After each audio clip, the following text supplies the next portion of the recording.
Dear students, welcome to lectures on material science for semester exams.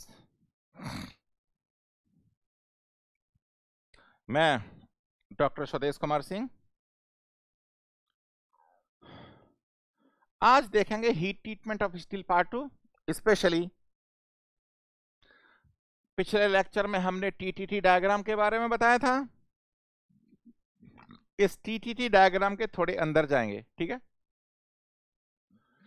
मेरा brief resume और ये Telegram channel है। Every Sunday 5 PM I am live. हम continuously discuss करेंगे जो हमने पिछले लेक्चर में छोड़ा था टीटीटी डायग्राम के बारे में। टीटीटी डायग्राम के बारे में डिस्कस करेंगे हम जहां से हमने पहले छोड़ा था।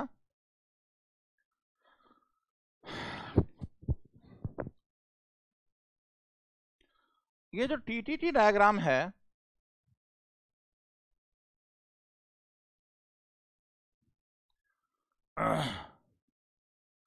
इस पे दो लाइन और होती हैं।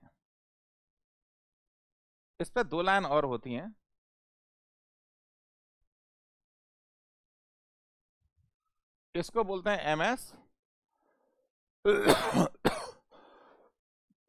इसको बोलते हैं MS, इसको बोलते हैं MF।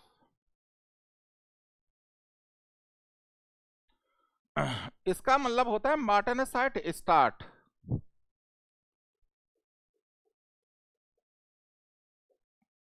MS का मतलब मार्टेनसाइट स्टार्ट, MF का मतलब मार्टेनसाइट फिनिश।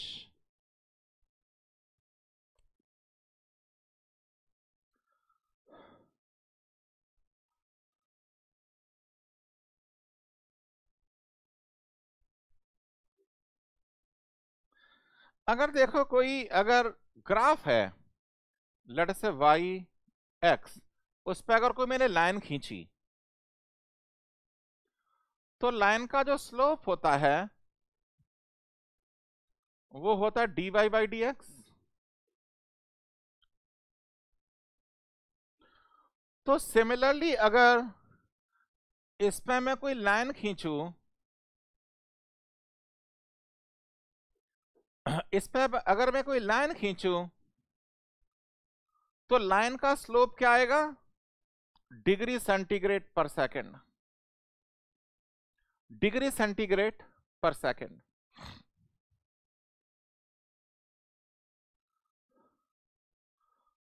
तो अगर मेरा कूलिंग रेट कुछ ऐसे है,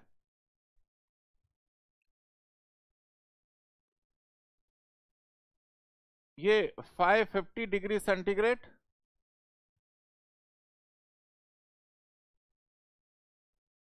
और ये 1 second.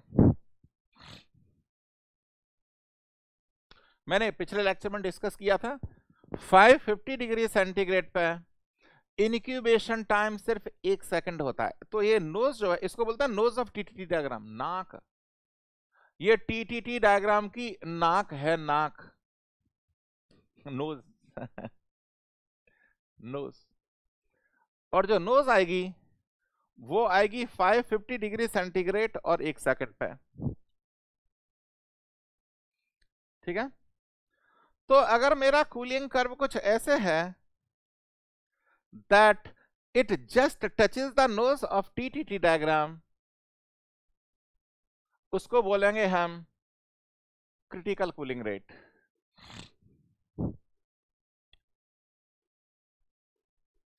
Critical cooling rate CCR, उसको बोलेंगे हम क्रिटिकल कूलिंग रेट और CCR।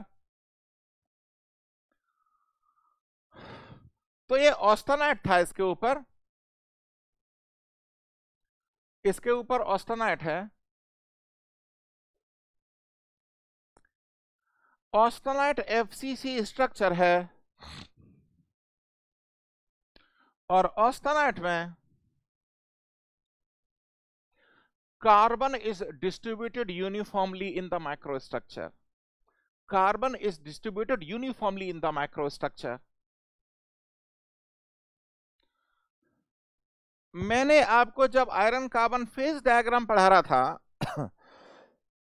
जब आयरन कार्बन फेज डायग्राम पढ़ा रहा था तो 0.8% carbon upon cooling converts into alpha and Fe3C, ये 0.02% होता है, 6.67% होता है. It happens upon cooling. और इस रिएक्शन को बोलते हैं हम यूटेक्टोइड रिएक्शन. इस रिएक्शन को बोलते हैं हम यूटेक्टोइड रिएक्शन. तो यानी ये डिफ्यूजन से होगा, जैसे मैंने पहले कहा था, ये डिफ्यूजन से होगा. पर कूलिंग रेट इतना ज्यादा है, ये क्रिटिकल कूलिंग रेट कितना आएगा?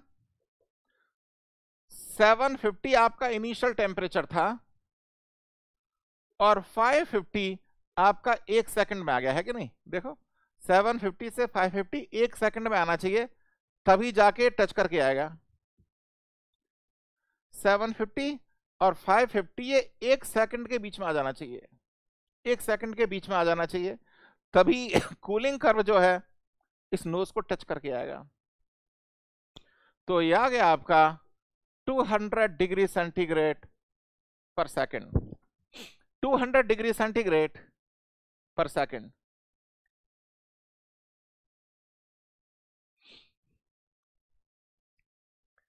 डिग्री सेंटीग्रेड पर सेकंड. तो अगर मेरा कूलिंग रेट ये है और उससे ज्यादा है, उससे ज्यादा क्या होगा? ये कूलिंग रेट ज्यादा है, इधर जाएंगे मतलब कूलिंग रेट ज्यादा हो जा रहा है. अगर क्रिटिकल कूलिंग रेट या उससे ज्यादा कूलिंग रेट है तो पता है कार्बन कहेगा अरे मेरे साथ कुछ हो रहा है, कूलिंग रेट इतना फास्ट है, डिफ्यूजन. कार्बन सोच ही नहीं पा रहा कि मैं क्या करूं. मैंने पिछले लेक्चर में आपको बताया था इंक्यूबेशन पीरियड. ये टेक्निकली इंक्यूबेशन पीरियड क्या होता है? जब आपने ऑस्टेनाइट को क्वेंच किया, कार्बन को कितने समय के बाद होश आया, अरे मेरे को तो डिफ्यूज होना है अरे मैं तो थोड़ा I am not at my stable position, मेरे को तो डिफ्यूज होना है. तो उसके बाद उसने डिफ्यूज होना शुरू किया. ये इंक्यूबेशन पीरियड है. क्वेंचिंग करने के बाद कार्बन को कितने समय के बाद होश आया, अरे मेरे को तो डिफ्यूज होना है, ये इंक्यूबेशन पीरियड है. तो मेरा कूलिंग रेट इतना फास्ट था, कार्बन कह रहा अरे मेरे साथ कुछ हो रहा है, क्या हो रहा है, मैं कहां जाऊं. जिससे पहले कार्बन कुछ कोई डिसीजन ले पाए, सैंपल का टेम्परेचर रूम टेम्परेचर, और रूम टेम्परेचर पे तो डिफ्यूजन इतना प्रोमिनेंट होता नहीं है. तो कार्बन सिर्फ 0.1 और 0.2 एटॉमिक डिस्टेंस का ही मूव कर पाया. It moves only fractions of distance, just sufficient to change the crystal structure of the material. यहां पे था FCC और यहां बन गया BCT, body centered tetragonal. Tetragonal क्या होता है? Length is equal to the width but height is different. और इसको बोलते हैं हम मार्टेनसाइट.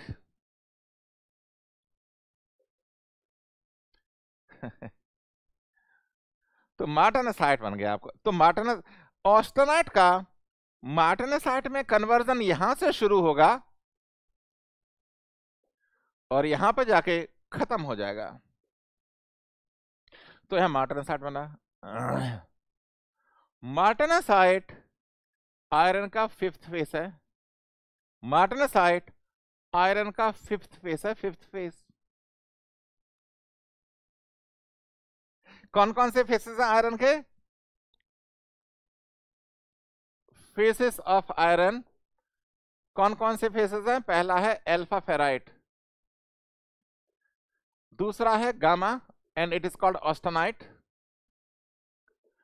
तीसरा डेल्टा फेराइट,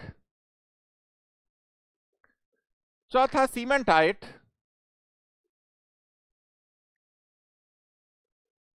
ये चारों आपको मिलेंगे फेस डायग्राम पे, चारों मिलेंगे आपको फेस डायग्राम पे। और पांचवा होता है मार्टेनेसाइट, और मार्टेनेसाइट मिलेगा आपको टीटीटी डायग्राम पे। मार्टेनेसाइट मिलेगा आपको टीटीटी डायग्राम पे। 5 फेस होते हैं आयरन के। तो ये आपको दोबारा से टीटीटी डायग्राम बना लेता हूं मैं।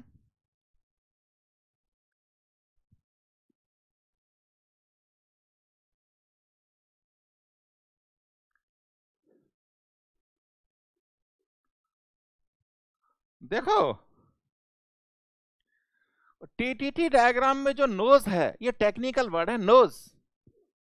नोज से ऊपर का जो रीजन होता है, ये रीजन होता है पैरालाइट का।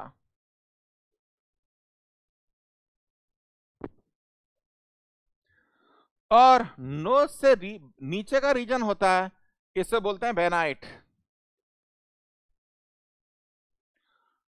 बोथ पैरालाइट एंड बेनाइट ये फेस नहीं है, ये फेस मिक्सचर हैं। किसके?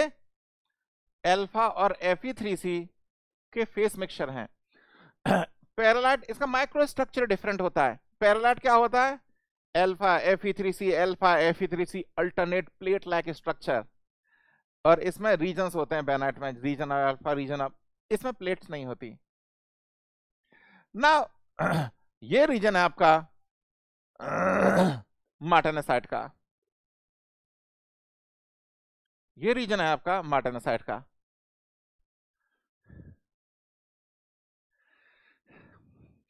अगर आप कंपेयर करें, अगर आप कंपेयर करें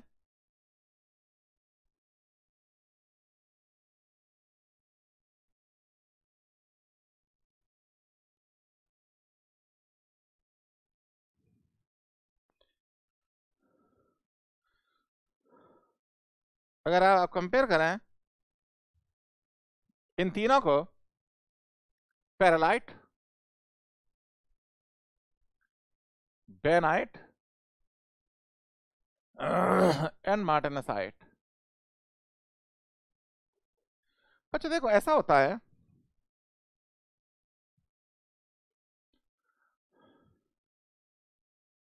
hardness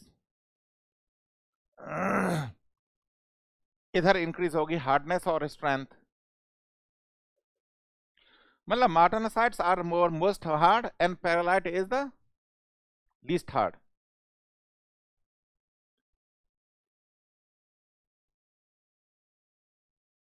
ductility and toughness increases in this direction. Pearlite सबसे डक्टाइल होता है, मार्टेनेसाइट लीस्ट डक्टाइल। बेनाइट की प्रॉपर्टीज पैरालाइट और मार्टेनेसाइट के बीच में होती हैं।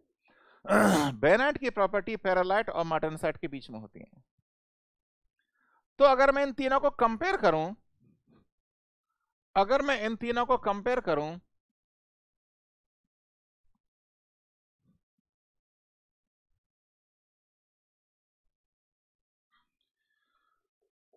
तो बना कैसे?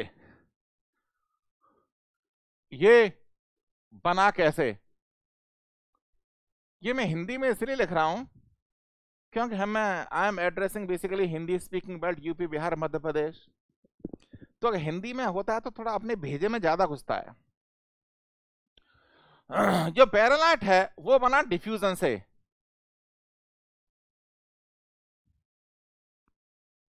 मतलब कार्बन मूव करेगा और प्लेट लाइक स्ट्रक्चर बनाएगा। It's a diffusion process, diffusional process. Martensite is called athermal और नॉन डिफ्यूजनल।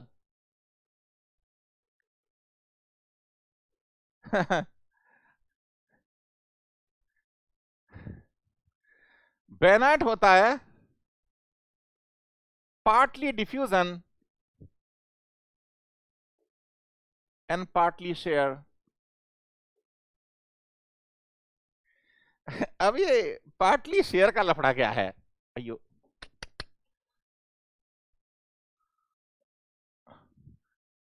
ये पार्टली शेयर का लफड़ा क्या है?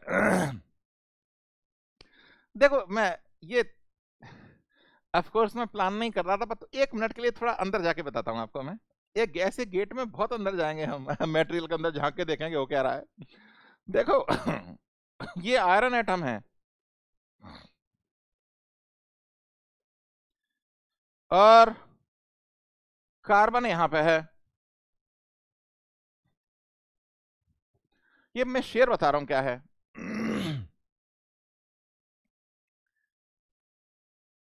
पार्टली डिफ्यूजन हुआ, ये आयरन एटम पे बहुत एक्सटर्नल फोर्स लगता है, इसको बोलते हैं ड्राइविंग फोर्स।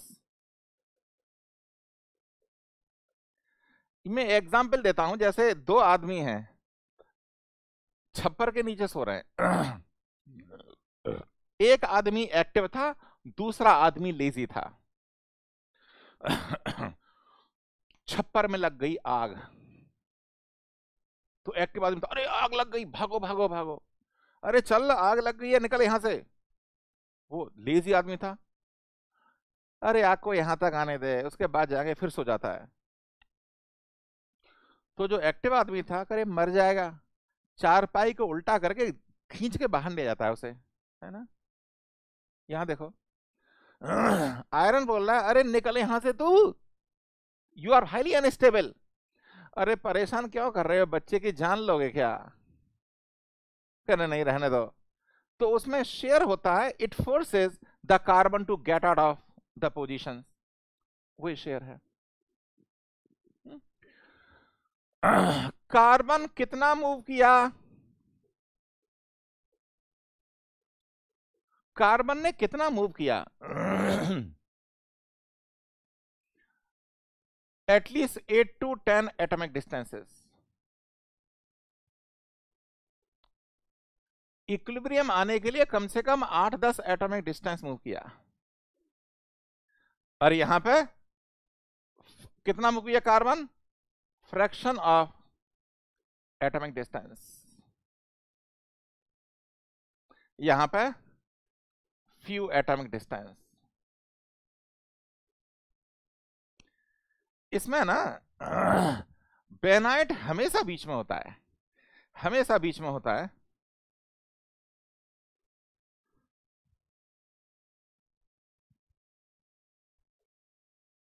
हार्डनेस, स्ट्रेंथ इधर इंक्रीज होगी, डक्टिलिटी, टफनेस इधर इंक्रीज होगी।